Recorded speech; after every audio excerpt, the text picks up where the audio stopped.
Psalm 61. Hear my cry, O God. Listen to my prayer. From the ends of the earth I call to you. I call as my heart grows faint. Lead me to the rock that is higher than I. For you have been my refuge, a strong tower against the foe. I long to dwell in your tent forever and take refuge in the shelter of your wings. For you, God, have heard my vows.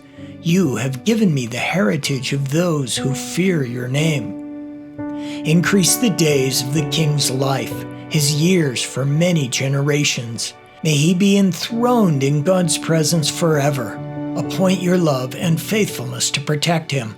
Then I will ever sing in praise of your name and fulfill my vows day after day.